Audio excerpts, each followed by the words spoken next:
ईश्वरो गुरुरात्मेति मूर्तिभेदविभागिने व्योमवद्व्याप्तदेहाय दक्षिणामूर्तये नमः.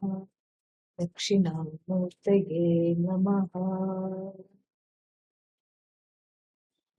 We have been seeing the lifestyle of a sage who is not who is living in a totally unencumbered way, unencumbered by possessions without which one cannot live, or so one thinks, unencumbered by relationships without which one thinks one cannot live, people, and unencumbered by titles such as doer, experiencer, and someone having this kind of accomplishment, that kind of accomplishment, all these things completely free of that. So much so that even looking at the even looking for a bed is not necessary, because Mother Earth has made all the prabandha, made all the arrangements for everything.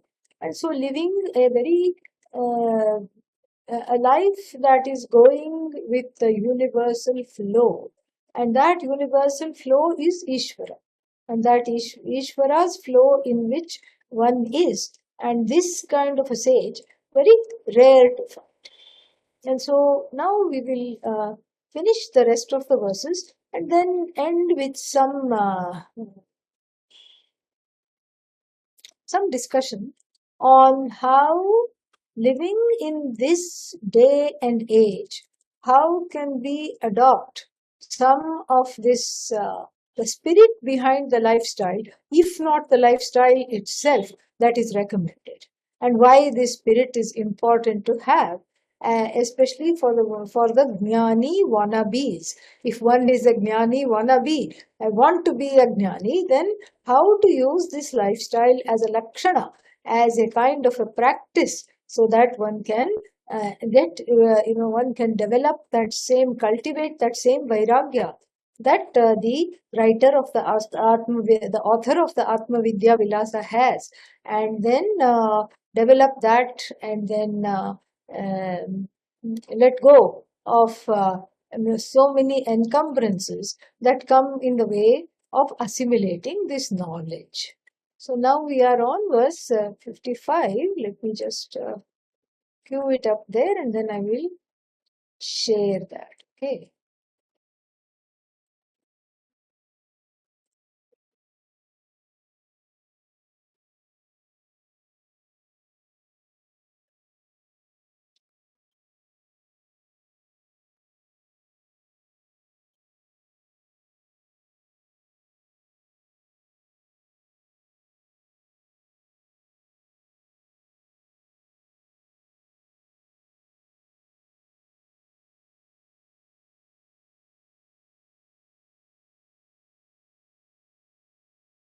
वस्तुन्यस्तमिद विश्वविहाय दीनमनः राजति परामपेक्षः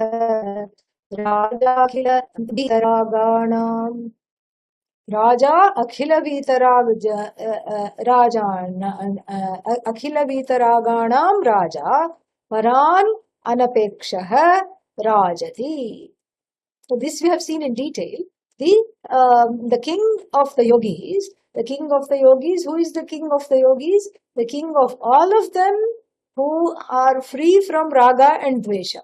Vitaraganam, dveshanam also we can take both of them. Raga includes dvesha.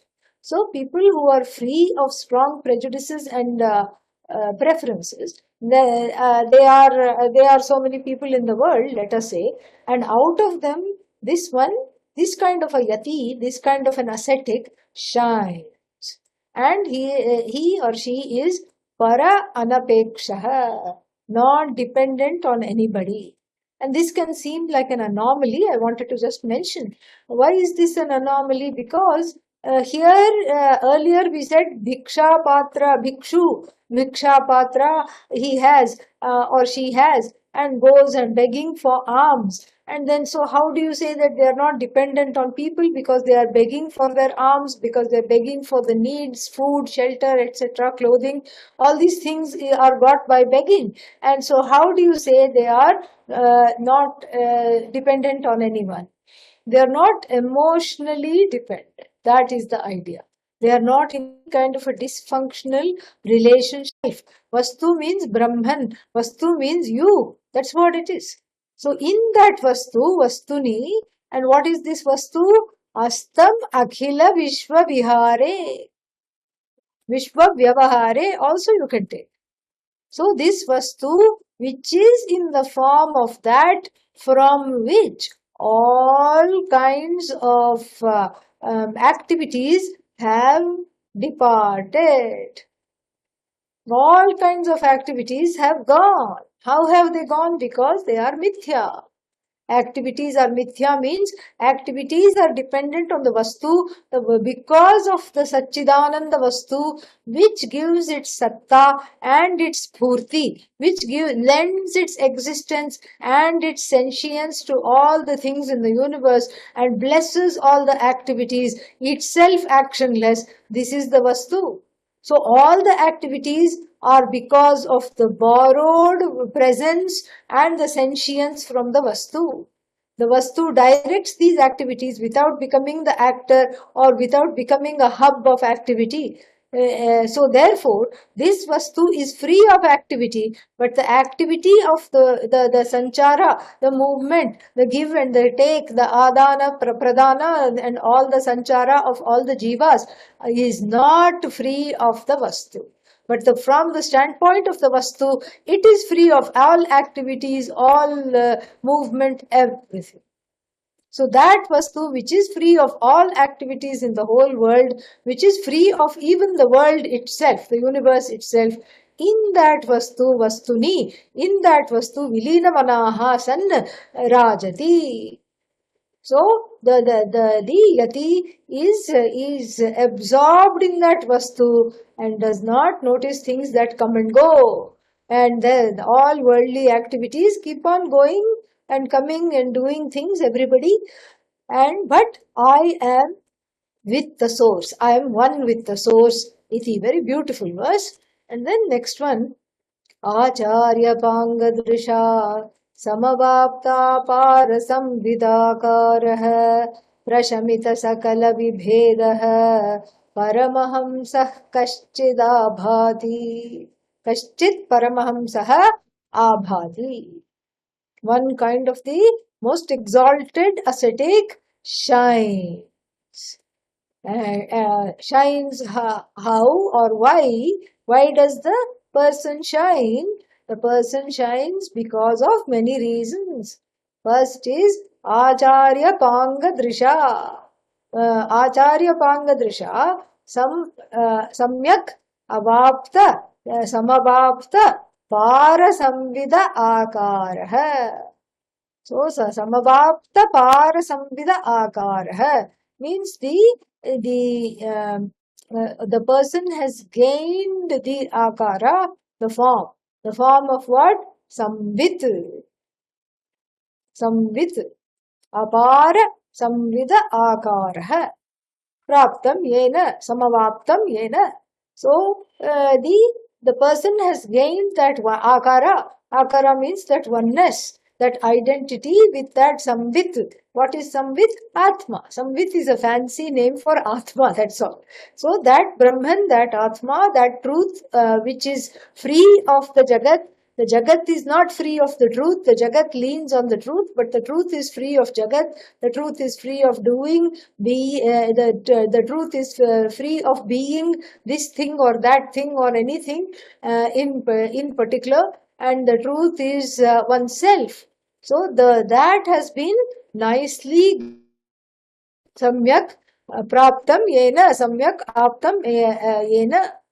So by that person, this akara of the Atma, and the akara means the form of the Atma, and this is a little irony here, that formlessness is the form of the Atma, and so this formless Atma, one has become again within quotes. So to speak, one has become the formless Atma. And in this understanding of oneself as Atma, there is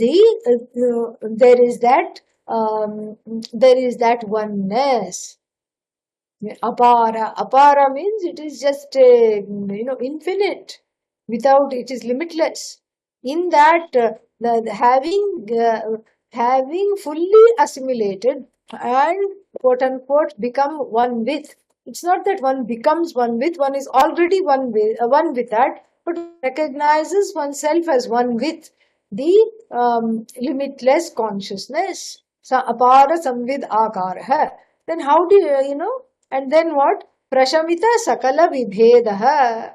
The person is also prashamita sakala vibhedaha, for whom all the differences and the divisions have been resolved. There are no differences and divisions. Everything is me alone. Everything is non-separate from me. Iti, the person knows. So, prashamita sakala vibhedaha and samavapta apara samvidakaraha.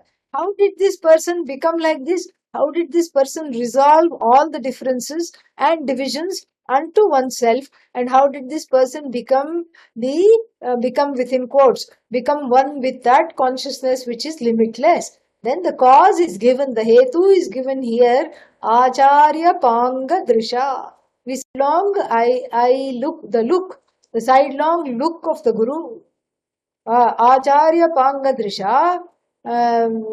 So because blessed by the sidelong glance of the Kataksha of the Guru. There is another word that is used, Acharya Katakshaya, Katakshena.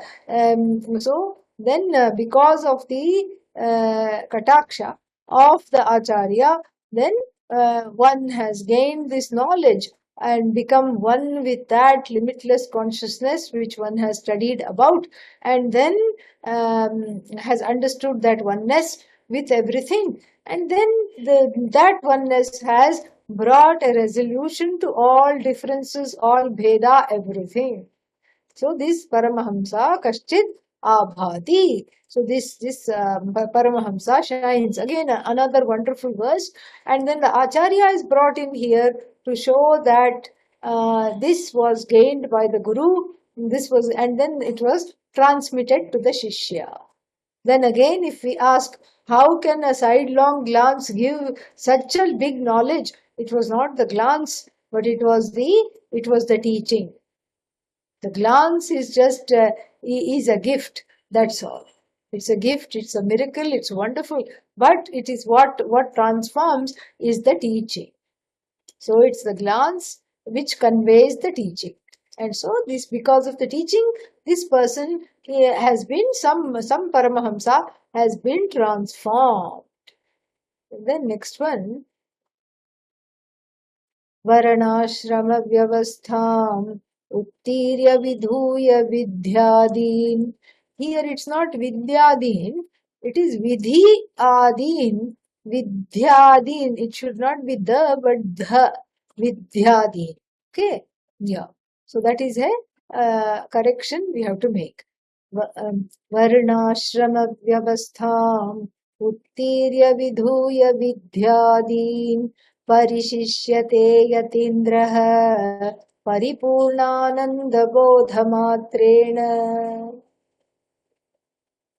So, Uttirya, going beyond, casting the shackles, going beyond what? Vyavastham. Vyavastham means the arrangement. Going beyond the arrangement of these hierarchies in society. Hierarchies in society means what? Oh, you are high, you are in the next line, and you are next in line, and you are low, and this is how it is, and this is how the arrangement is. Don't rock the boat, etc., etc. You have to participate. Now, why have to participate? Because that's how it is. You are in this particular status, and that's where you were born, and that's how you have to be. Or you are in this particular stage of life. Now you are a student, and therefore you have to study. What if I want to drop out? No, you cannot drop out. Is the neighbor dropping out? No. Is this one dropping out? No, you cannot drop out. There are all these rules for various stages. This is what you have to do. Rules means swadharma. There are certain things you do, certain things you don't do. All these things are there. So, varnashrama vyavastha, this vyavastha has a purpose. It's not that the yati is a rebel, like a kind of a gone rogue kind of a person. Like, why should I follow this? I don't want to follow this. I hate rules and they are very, very constricting, and so I'm not going to follow them. No, not like that.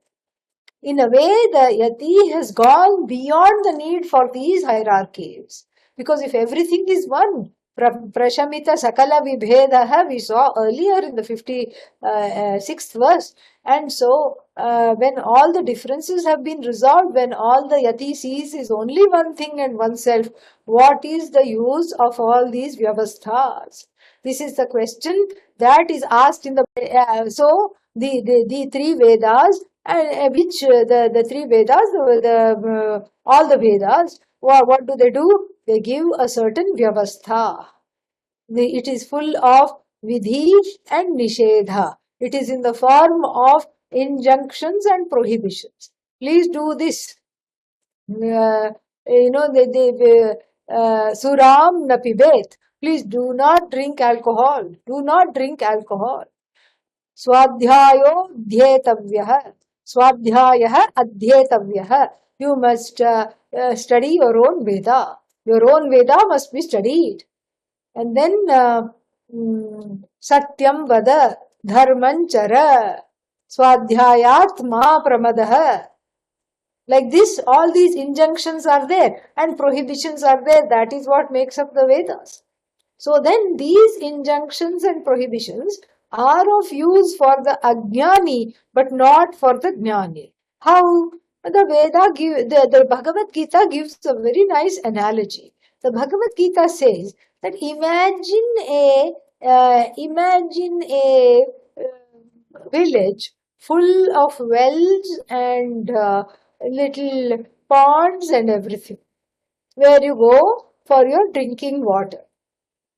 So this is udapana. So you have some bodies of water, wells, ponds, etc. So yavanartha udapane. So as long as those wells are there, then people go to draw the water from this well and that well, and they enjoy the sweet water, etc. Supposing there is a flash flood and all the wells and bodies of water are covered, they are all covered in water. So there is everything is covered in water, including the wells. Now, do the wells have any reference, any meaning?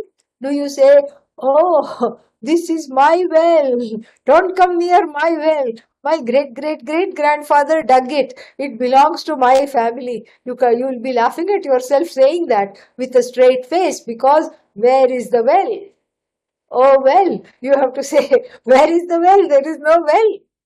Well. There is no well, because everything is underwater. So similarly, for the person of knowledge, all these rules, the Shastras, do this, don't do this, everything is of no use. They have transcended Swadharma. The Swadharma is for the sake of this knowledge, is a preparation for the sake of this knowledge. They have transcended that. And they have transcended the Varna, Ashrama, Dharma, all these rules, karma, all these things they have transcended. And then they have also vidhuya, means also throwing away vidhyadin, vidhi adin, vidhi, etc. Vidhi means like horoscope, and which is the good muhurta to do this, which is an auspicious time when to eat food. All these people, sometimes people see, and then I should do this before Rahu Kala, there is some Rahu time, and that is not also good. So during the course of the day, it's very difficult to find a good time, because half of the time it is something inimical forces are in play. There is Rahu Kala, then there is Gulika Kala, which is also bad, and then there is Yamaganda, which is again bad. And then there is anyway Marana Yoga. Sometimes it will be said Marana Yoga means it will be completely a kind of a yoga means a kind of a time period where you cannot accomplish anything. Don't even try. So in between that, if you try to find a auspicious time, it is a challenge. So really speaking, for the yogi, every day is auspicious because every day is Brahman, and Brahman is the most auspicious thing there is because it never comes to an end, and it is the source of all happiness. So therefore, there is no reason to look at the almanac and then try to make some calculations when to do this, when to do that, what is auspicious for me, etc. So parishishyate. So all that is left is the yatindra. And then and what does the yatindra do? What is the yatindra? Paripurna ananda bodha matrena parishishyate. Itham bhute tritiya. So paripurna ananda bodha matrena means in the form of that limitless fullness, which is ananda, of that ananda in the form of that knowledge. Only in that form the yatindra stays. The yatindra, the ascetic, is in that form of the of ananda alone, which is that fullness of that in that consciousness. That's how it is. Very nice. Next one. क्षयमुपनीय समस्तं कर्म प्रारब्धम् उपभुज्य प्रविगलित देह बन्धः प्राज्ञो ब्रह्मैव केवलं भवति. In the Mundakopanishad there is a vakya, Brahmavid Brahmaiva bhavati. So here prajno brahmaiva kevalam bhavati. Bhavati must not be translated as becomes. There is nothing to become. In fact, the art of becoming is very unbecoming, and so that is not something to become at all. There is nothing to become. So, but we are constrained in terms of grammar, which verb to use here. So, bhavati should be translated as is. So, prajnaha, the person of knowledge, kevalam brahma eva bhavati, is Brahman alone, is Brahman alone, not becomes, is Brahman alone, is nothing but Brahman. And then, how does the person become Brahma? Then, kshayam upaniya samastam. Having brought everything to a close, all actions, all sankalpas which lead to actions, etc., having concluded all of them. And then samastam karma, kshayam upaniya samastam karma. All actions have concluded. What do you mean? Does not the yogi eat lunch and dinner? Yes, eating is an action, but the person does not identify themselves as an actor. This is the idea. So then prarabdham upabhujya, exhausting whatever karma that is there. Whatever karma one is need to exhausting that. Pravigalita deha bandha. This dehatma buddhi has gone.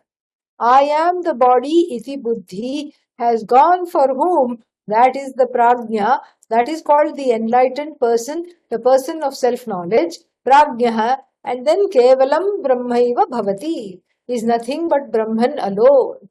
There is no jiva anymore. It is all Brahman alone. Very nice. Then verses number 59 and then 60, 61 and probably 62. Yeah. So 59 to 62, the 59 to 62 talk about the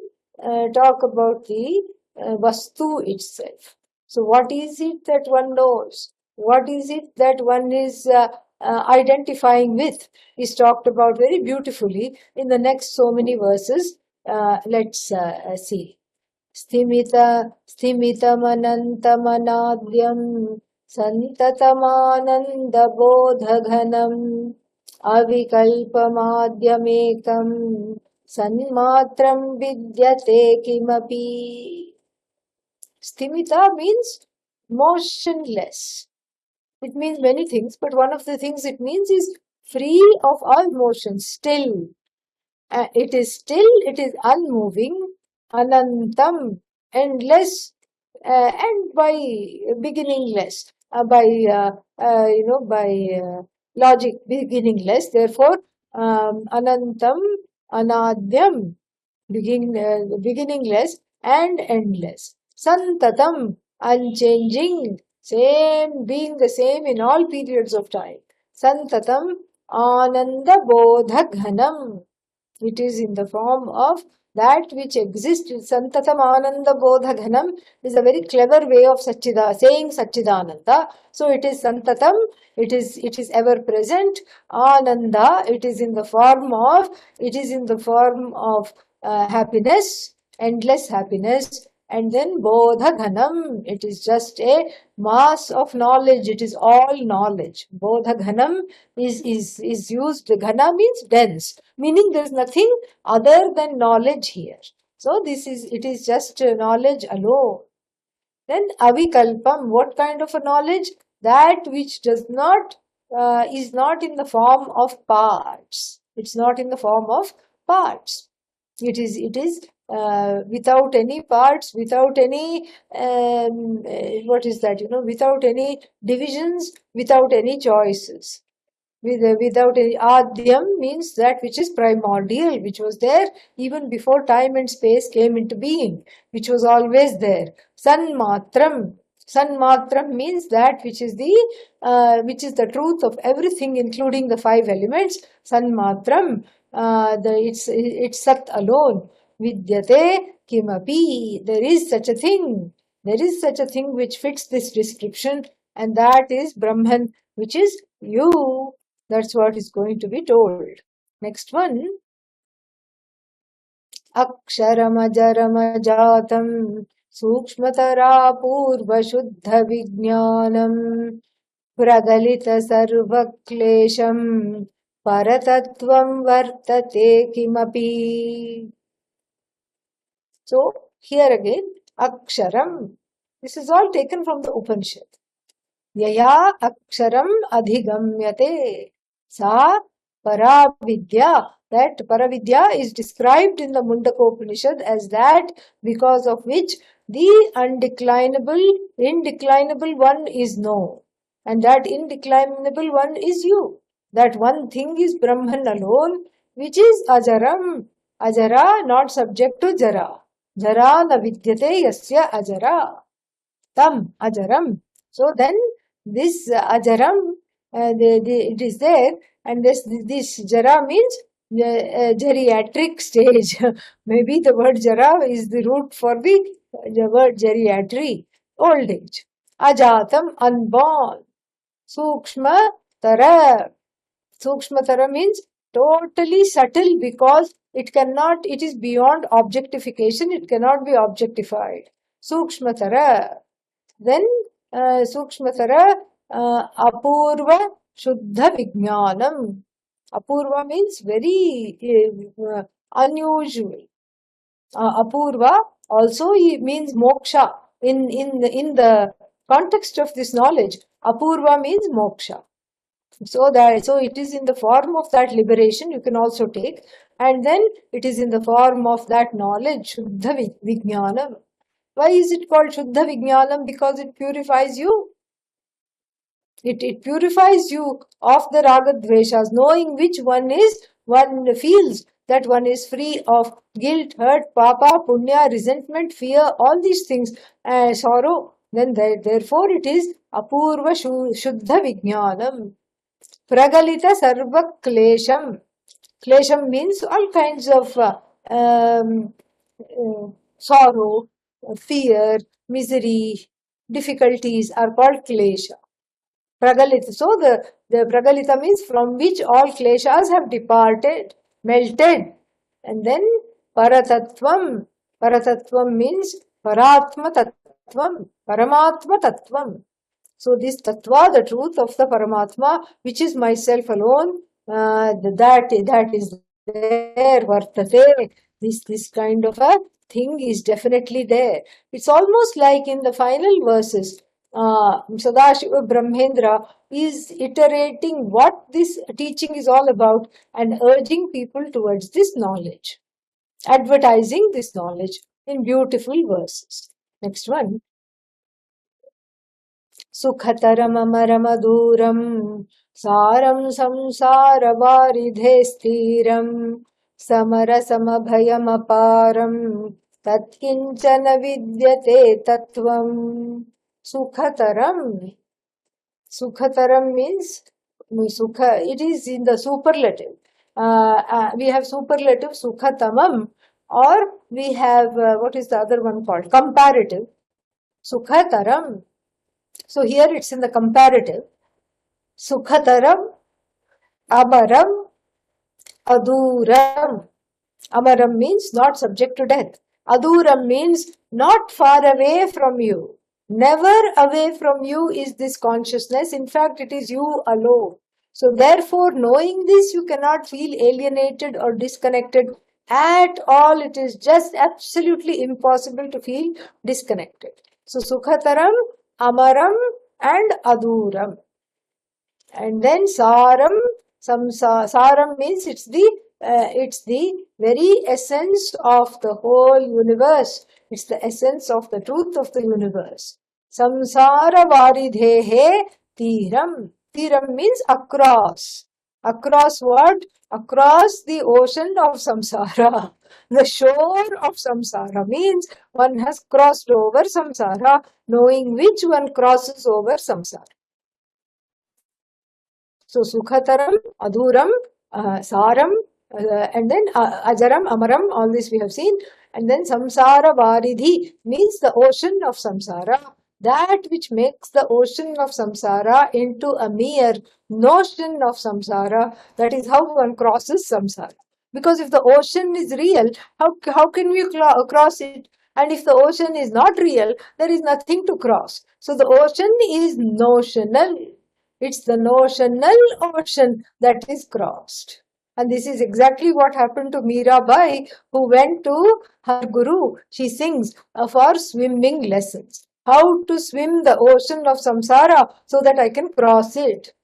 And then she says the guru turned her vision completely. She had a 180 revolution of vision, where when she opened her eyes after the teaching, she saw that there was no ocean to cross. There was no ocean to cross.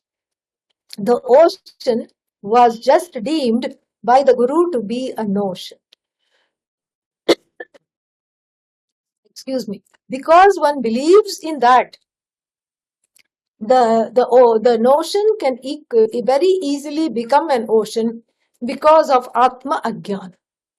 And so samsara varidhehe tiram. Tiram means across that which takes you to the other side of samsara, the ocean of samsara. And then samarasam means that it is the same in all periods of time. It is not heyopadeya varjita. So there is no apachaya and there is no upachaya. There is no heya and so it does not grow. It does not shrink.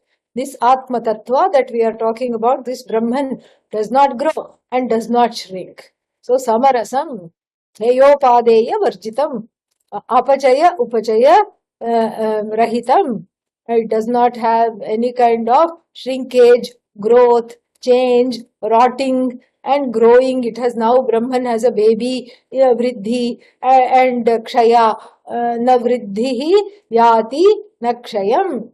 This is also, it is there in the Upanishads. These lines are there in the Drishya Viveka Upanishads and some other Bhagavad Gita also.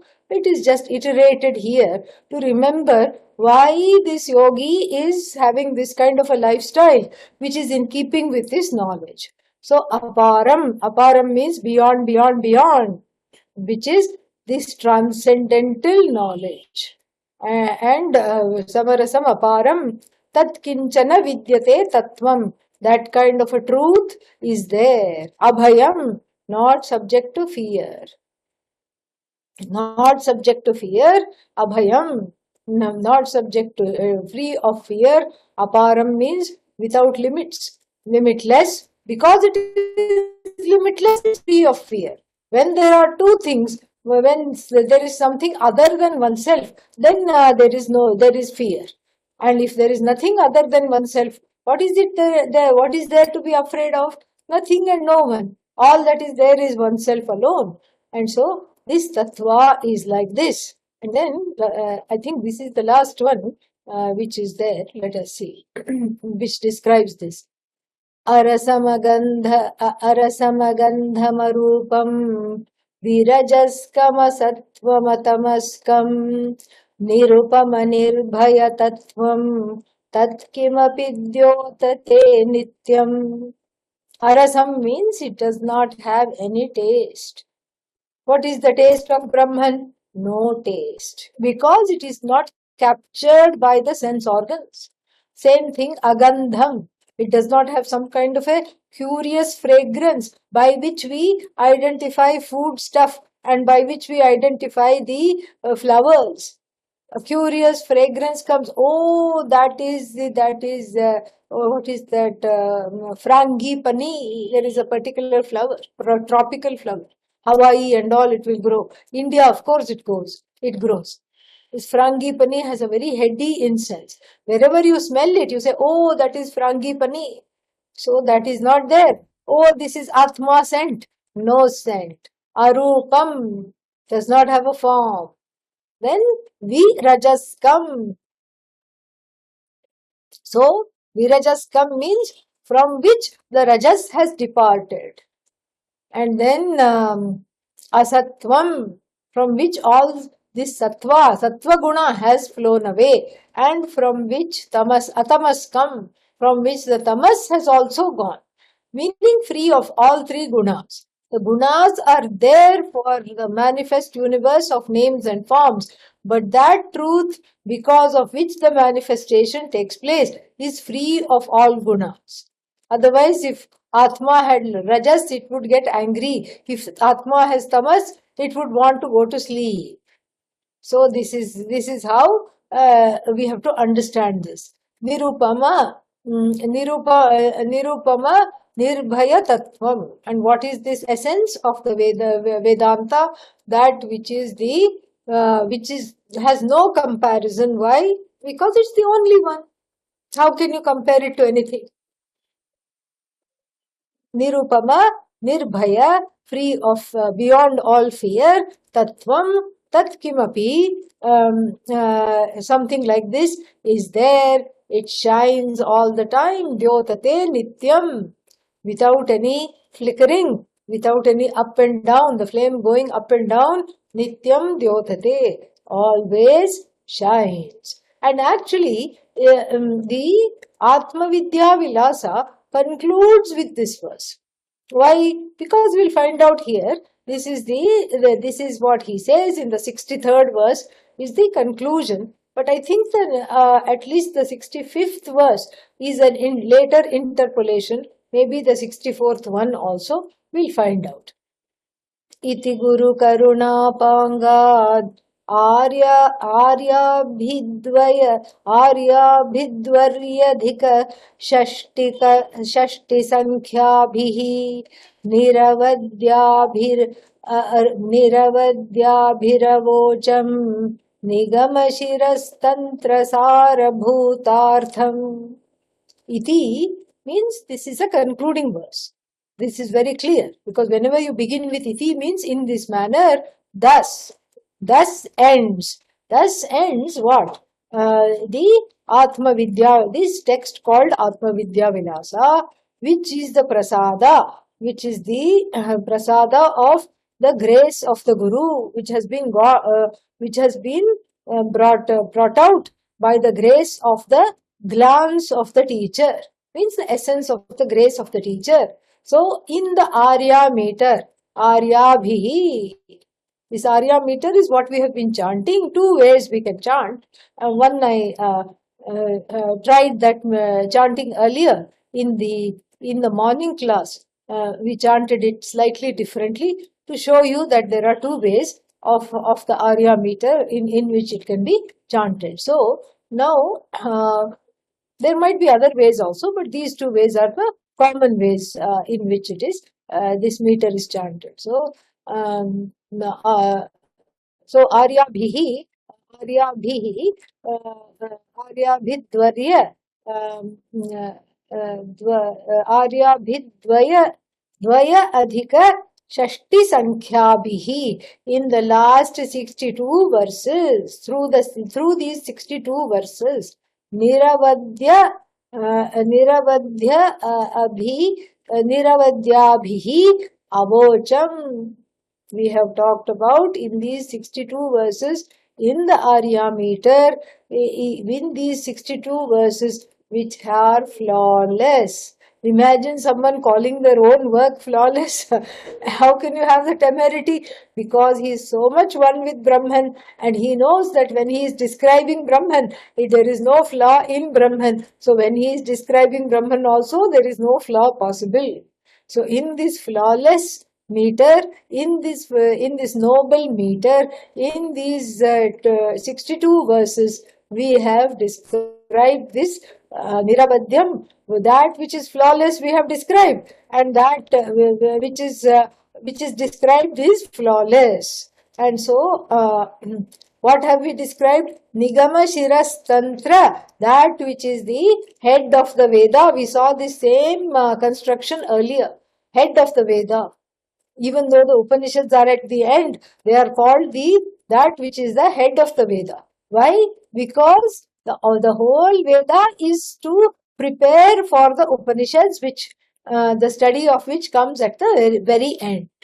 So Sarabhutam, Bhutartham means the essence of that, the meaning of that. So the essential meaning of the Upanishads have been brought out in these 62 verses. So the person says. And then what else? And I think these two, 64 and 65, are later interpolations by the Shishyas of the Guru called Sadashivendra. And so that they are more in the form of the Phalashruti, what is gained by the chanting of this or by meditating on this, by doing nididhyasana of these verses, by contemplating on this kind of a lifestyle, what is gained. Maybe a later Shankaracharya or somebody who was impressed by this, who has added to it. It is clear that there are only 62 verses because the author himself says so. Gaditamimatmavidya vilasa anuvasaram smaran vibudhaha parinata paratmavidyah prapadyate sapadi paramartham. So by meditating, contemplating on what? The Atmavidyavilasa. Anuvasaram means every day, day after day. Anuvasaram, week after week, day after day, meaning all the time. Meditating upon this, smaran, remembering this, vibudhaha means the person of knowledge. Parinata paratma vidyaha. The person becomes completely one with this knowledge of Paramatma, and then gains this knowledge. Prapadyate sapadi, gains this knowledge, acquires this knowledge immediately, knowledge of oneself as Paramatma, the person gains. And then after that what happens? So then not much else to say. It is like a Phalashruti composed by some later person, some later scholar in the tradition. And this is also a common practice. Nobody says, oh, this work is complete, you should not add. Something they feel like adding, they will add. They will not change everything, but they will add one or two things to make some things clear. Because Phalashruti is generally given, and then Sadashivendra did not give. Sadashiva Brahmendra did not give Phalashruti because there is no phala at all here, and one is not a phala kankshi. One has already talked about this earlier. He had already talked about one has, nirapeksha, one is not expecting anything, and one is not, there is nothing to gain, nothing to lose. So naturally, in his style, he will not be offering any kind of phalashruti. It will go against the tenor of the whole thing. Still, yet somebody has gone and written this Phalashruti. We just respect the tradition, that's all. But really, it is very clear that this kind of a text does not need any incentive for people to chant, and does not need any goody promises. Like if you chant this, you will become one with the Lord. You don't need that. No, just like when this Panchakshari, Shiva Panchakshari, Om Namah Shivaya, or that Shiva Panchakshari Stotram, Nagendra Haraya, if you chant, then it says, Shiva Lokam Avapnoti, Shivena Saha Modate. One will become one with Shiva, one will dance with Shiva, rejoice with Shiva, rejoice in the form of Shiva, if you want to take it as Itham Bhute Tritiya. And then all this, that may be appropriate there, because in the shloka you are seeing Shiva as somebody who is dispensing grace and blessings and karma phala, and so you are trying to propitiate Shiva, and there it is appropriate. But here there is no deity, there is no propitiation, and so the phalashruti is not at all needed. Still, since some scholar in the tradition has written it in keeping with the convention, we just respect that. That's all. No harm done. And then Paramashivendra Shri Guru Shishyene Sada Shivendrena Rachite Yamatmavidya Vilasa Namni Kritif Purna. This verse is really nothing except saying that this the Shishya, by the Shishya of the Guru, Shriya Yukta Guru, by the Shishya of the Guru, blessed with abundance of knowledge, obviously, who is called Paramashivendra, by that Shishya, whose name is Sadashivendra, by him Rachita was composed. Rachita iyam Atmavidyavilasa namni kritihi. So this kriti rachita. So this kriti, this composition called Atmavidyavilasa, named Atmavidyavilasa, was composed, and now it is Purna. Means it has come to an end. So then, let me stop the sharing so we can come back to some kind of a concluding remarks about what is how to look at this text and assimilate its artha and its purport and its significance from the standpoint of the contemporary world. Because if we look at the contemporary life, the thought of becoming an avadhuta becomes very daunting. I have to go somewhere in the forest, and then I have to sleep on bare ground. And then what about wild animals? Forget wild animals, I can't even stand the sight of a cockroach. What about other wild animals? I don't know how I'm going to fare. So this is the situation. And so how to understand this? And it is a treatise on being able to live freely without fostering a lot of dependencies. When we foster a lot of dependencies, then life becomes extremely complicated. Dependencies means I can't do without this particular brand of coffee in the morning. Yeah, without this, but not just any coffee. It has to be this particular brand, and it has to be harvested from Guatemala, and then it has to be sun dried on certain kinds of rocks, and it has to be processed in a certain way, then it has to be imported, and then it has to be made in a particular way. Then only my morning starts. So instead of chanting the Pratasmarana Shloka by Adi Shankaracharya, the Pratasmaranam, there is a very nice 3 verses, very nice shloka is there, how to begin one's day. But here what the person does is Pratasmarami coffee. This is how it is. I remember this particular kind of coffee. Without that, what happens? My mood is offy. Without this particular coffee, not any coffee, it will not do. I have to have it in a certain way. This is a dependency. This is an addiction. And the corporate world in which we live, the capitalist world, has no other business except to foster more and more dependencies. They make you want more and more things. And then instead of letting go, we keep on accumulating so many things, and they are advertised. Oh, this will make your life so much easier.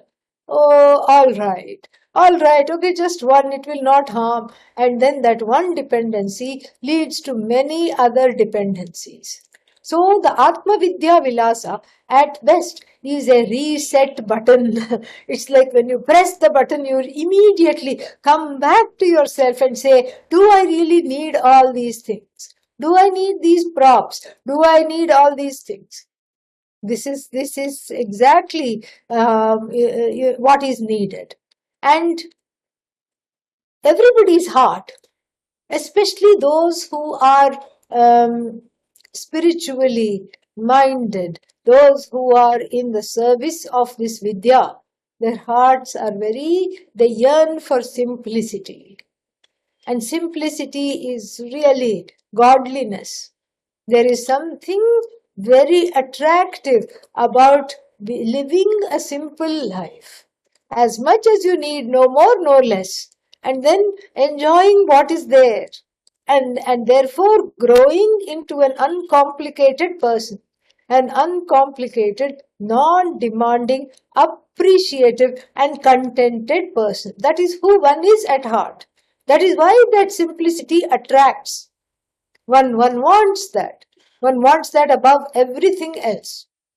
But that call is not heeded because one comes in the spell of the contemporary society, where one comes under the spell of what all other people are doing. And then one's life is extremely complicated. Or one has a sense of insecurity centered on the self, and then as a result one complicates one's life by making oneself a kind of a beggar of the universe. Like, oh, give me this, without this I'm not whole, without this I'm incomplete. So then all these things, and you go, and even in the West, it is just made so much kind of a thing. Once I saw some advertisement for a jar opener. And what is the jar opener? Jar opener, we have been opening jars for so many times, so many years. Decades of jar opening is happening. But then this is a special jar opener, and this is what it does, and all these things. And then, I saw when they showed what this jar opener is, some advertisement on television, I suppose, and it was just a hand-sized kind of a rough towel. That's all it was. It was a little kind of a rough towel with which you just, without slipping, you open the jar. And that costs $9.99 and supposed to make your life easy.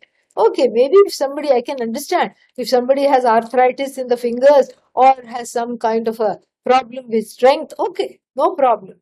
Get it, enjoy it, you need it. But if we don't need it, if it's just one more thing to add instead of using our fingers, then this seems ridiculous. Like that, there are all these things that are ridiculous, which one holds and one keeps on thinking one cannot be without. And unfortunately, those things, those do not confined, those dependencies do not remain confined to things. They extend to people. They extend to all kinds of situations, events, people, everything that one, feels one cannot be without. And one is always without them, and then miserable. And if only I had this, I would be happy. So similarly, in this way, one is always outward focused, outward oriented, outward bound, and no time to look at oneself. No time to look at the antahkarna, filled with all these raga dveshas, filled with all these yearnings, and no time to direct the yearning, to understand that the yearning is for the Atma, and to direct the yearning there. No time, no space. This is the first thing we have to understand. We have to understand that it may be a far cry for us in our generation and in our life, accustomed as we are to lots of comfort. It's a far cry to go and sleep on a sand bank somewhere, or on a bed made of a slab of stone. Far cry. I don't think that's going to happen. But how can I have the inner disposition of that sannyasi who is talking about all these things? How can I take, this is what we have to ask ourselves, how can I take the spirit of this talk? How can I take the spirit of this text? The spirit of the text is very different from taking the text literally and then finding a place to go stay. That's not the idea. The spirit of the text means there is vairagya. And then, as the Bhagavad Gita describes, santushto yena kenachit. This is in the 12th chapter. Santushtaha means contented. Yena kenachit. By anything that comes, anything that is there, it's okay. Santushtaha. Happy with whatever comes. And then elsewhere also, the same sentiment is repeated. Yadrichha labha santushtah dvandvatito vimatsarah. Yadrichha means that which has been got by prarabdha. You didn't ask for it, it has come into your life and you're happy with it.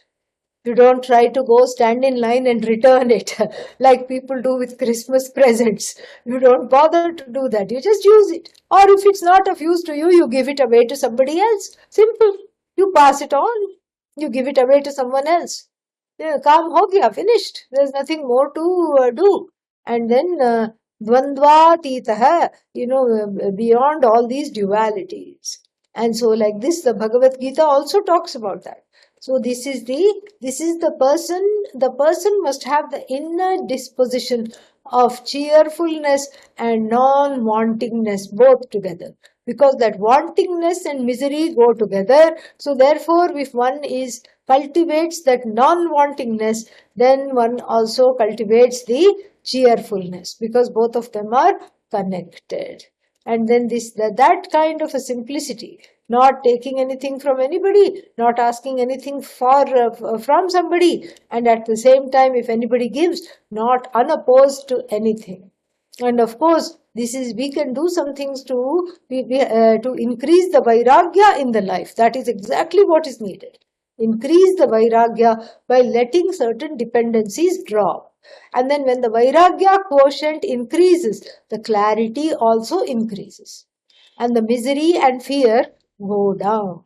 And so that is the essence of the Atmavidyavilasa. And this is how one can practice even at home. Doesn't matter. And so this way one is on the way to knowing what the great sages knew, and enjoy, one can hope to enjoy inner sannyasa, inner avadhuta status, because really there is nothing to show for it outside. So that this kind of an inner sannyasi one can be, and one actually should be. Om Purnamadah Purnamidam Purnat Purnamudachyate Purnasya Purnamadaya Purnamevavashishyate. Om Shanti Shanti Shanti. Harihi Om Shri Gurubhyo Namaha. Harihi Om. Thank you very much. I have really enjoyed this. text, and I hope you have too. And if there are any questions, there may be one here. Let us see. Very interested to know if whether there are women jnanis. Of course, there'll be women jnanis, and there are texts related to whether the text related to women yatis and how to transcend issues specific to women. Now, first of all, I think that, yeah, of course, there are women jnanis, and it is true that that the texts are directed towards men and written by men. This is also true. And then I don't see that there are texts. I don't know of any text related to women yatis, but we can have snatches of it, like in the Sulabha Janaka dialogue. Sulabha Janaka dialogue means in the Mahabharata there is a yati by the name of Yogini, who is a sannyasi by the name of Sulabha, and she goes to King Janaka for Vada Bhiksha. She says, I want to have a debate with you. And King Janaka cannot refuse her, because here she is wearing orange and she shows up at the door of the palace. So he has to bring her inside, wash her feet and give her all the respect due for a sannyasini. And then the debate begins. And then she finds out that he's not... she finds out that he's not really being honest. He's thinking something and saying something else. He's saying, oh, I'm not affected by all this, or something he says. But then she finds out that he is affected. And then she points that. And he says, how did you know this? She says, because I can enter your head. I can enter your mind. And then he says, how dare you enter my mind? You have violated me. You should not have entered my mind. And so then they debate even more. And then after that, he acknowledges that she has won the debate. So there are certain things like that. There is the story of Sulabha, and there is so many other stories are there. Gargi in the Upanishads, famous Brahmavadini, the teacher of Brahman, etc. And then issues specific to women, how to transcend, means that there are, I think first of all, we have to not really look at issues as specific to men or women. There will be issues specific to men. I'm not denying that. And likewise, there will also be issues specific to women. I'm not denying that either. But I'm wondering how helpful it is to say that this is a women's issue. Because again, we are making it very, very compartmentalized. So having said that, the second thing I will say is that the issues specific to women are resolved like any other issue which is put in the fire of knowledge, and then all the kalmasha are burnt away. All that is there is Bhagavan alone. That is how one has to do it. One exposes that issue to knowledge and to the light of the knowledge, and then things become very clear after that. How do you move forwards? Any particular method to meditate? You just sit, and some of these last 59 to 62, those verses are all for meditation. And even if you cannot remember Ajaram, Amaram, Nityam, etc., you just read the translation repeatedly. Keep reading the translation and say, this is what I am. This is who I am. This is exactly what I am. And when you do that, it gets internalized. Because now that you know the meaning of Ajara, Nirupama, Amara, etc., incomparable one without a second, Advaya, we keep saying that is not the Vastu, that is me, that Vastu is me alone. This is how to keep on owning up the knowledge. Okay. Yeah. Any other questions? Oh, there's one more. Is it correct to say that other people's actions towards oneself are Ishvara Srishti? And so, well, not always. Not always. So I should accept them as they are. Well, you should accept them as they are, because this is how they are and they cannot be. It could be Ishvara Srishti plus mixed with the Jiva Srishti of that Jiva's free will being used wrongly. It could be an amalgam of both. It is difficult to tell, like with all karma, This is very, very difficult to tell. Okay. Any other questions? All right. Thank you very much. Om Tat Sat.